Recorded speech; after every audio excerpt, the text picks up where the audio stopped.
Video pass பண்ணிட்டு பிளாக்குக்கு ஒரு 2 to 3 minutes யோசிங்க. Black to play. இந்த பொசிஷன்ல ஒயிட்டோட ப்ராப்ளம் பார்த்தோம்னா, ஒயிட்டோட கிங் தான். ஒயிட்டோட கிங் வந்து நிறைய வீக்னஸோட இருக்கு. லைக் இந்த B2 ஸ்கொயர் வந்து வீக்கா இருக்கு. அண்ட் அப்புறம் பார்த்தீங்கன்னா, பிளாக்கோட பீசஸ் ரூக்கு, குயின், பிஷப்பு இந்த 3 பீஸும் டைரக்டா கிங் சைடில் இருக்கு. அண்ட் ஆல்சோ இந்த C8 இருக்கும்.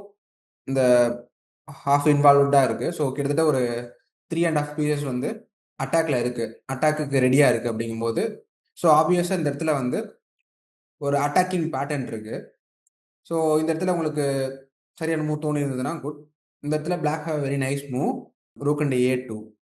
ஓகே, ஸோ ரூக் சாக்ரிஃபைஸ் பண்றாங்க. என்னன்னா இப்போ கிங் வந்து எக்ஸ்போஸ் ஆகுது. So king in A2. இப்போ queen A5 check. Queen A5 செக்குக்கு லைக் இப்போ கிங் B2 தான் போய் ஆகணும். கிங் B2 போகாம நைட் A3 விளாண்டா குயின் அண்ட் A3 இருக்கு சிம்பிளா. கிங் B2 போனதுக்கப்புறம் பிஷப் C3 செக் இருக்கு. ஸோ பிஷப் C3 இப்போ நைட் அண்ட் C3னா பிளாக் வந்து டிடெக்ஸ் C3 கேப்சர் பண்ணிக்கலாம். இப்போ கிங் B1 தான் போய் ஆகணும்.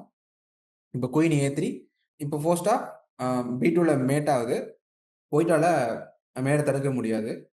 இந்த டாக்டிக்கல் அண்ட் அட்டாக்கிங் பேட்டர்ன் வந்து உங்களுக்கு யூஸ்ஃபுல்லாக இருக்கும்னு நினைக்கிறேன். இந்த வீடியோ பிடிச்சிருந்தா லைக் பண்ணுங்க, ஷேர் பண்ணுங்க, சேனலுக்கு சப்ஸ்கிரைப் பண்ணுங்க. நெக்ஸ்ட் வீடியோவில் பார்க்கலாம். Bye bye.